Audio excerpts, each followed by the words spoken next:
పవన్ కళ్యాణ్, హరీష్ శంకర్ కాంబినేషన్లో వచ్చిన Gabbar Singh block buster అవడంతో ఈ చిత్రం మీద భారీ అంచనాలే ఉన్నాయి.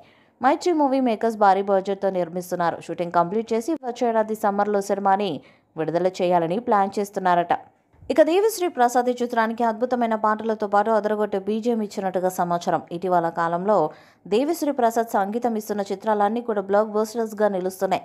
పుష్ప 2, తాండిల్, కుబేర లాంటి చిత్రాలకు దేవిశ్రీ ప్రసాద్ పాటలతో పాటు నేపథ్య సంగీతంతో సినిమాలను మరొక లెవెల్కి తీసుకువెళ్తున్నారు. ఇప్పుడు పవన్ కళ్యాణ్ చేస్తున్న ఉస్తాద్లో అంతకు మించి ఉండేలా ప్లాన్ చేస్తున్నారు. గతంలో వీరి కాంబినేషన్లో వచ్చిన గబ్బర్ సింగ్, అత్తారింటికి దారేది, జల్సా చిత్రాలకు దేవిశ్రీ ప్రసాద్ ఏ స్థాయిలో మ్యూజిక్ని ఇచ్చారో అందరికీ తెలిసిందే.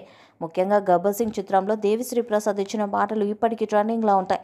ఇప్పుడు పవన్ కళ్యాణ్, దేవిశ్రీ ప్రసాద్ కాంబినేషన్ మరొకసారి రిపీట్ అవుతుండటంతో ఈ చిత్రంలో పాటలు కూడా అదరగొట్టే స్థాయిలో ఉంటాయని ఫిలిం నగర్ సమాచారం. త్వరలోని చిత్రంలోని మొదటి పాటను విడుదల చేయాలని ప్లాన్ చేస్తున్నారట. ఇక వేగంగా షూటింగ్ కంప్లీట్ అయిన తర్వాత వరుసగా ప్రమోషన్స్ చేయాలని ప్లాన్ చేస్తున్నారు. వచ్చే ఏడాది సంక్రాంతి కానుకగా లేదంటే సమ్మర్లో ఈ చిత్రం విడుదలయ్యే ప్లాన్ చేస్తున్నారు. మరి భారీ అంచనాలున్న ఉస్తాద్ భగత్ సింగ్ ఎలాంటి విజయాన్ని సాధిస్తుందో చూడాలి. ఉస్తాద్ మూవీపై మీ అభిప్రాయాన్ని కామెంట్ బాక్స్లో తెలియజేయండి. వీడియో మీకు నచ్చితే లైక్ చేయండి, షేర్ చేయండి, కామెంట్ చేయండి. మరిన్ని అప్డేట్స్ కోసం మన ఛానల్ని సబ్స్క్రైబ్ చేయండి. నోటిఫికేషన్స్ కోసం పక్కన ఉన్న గంట సింబల్ని కొట్టండి.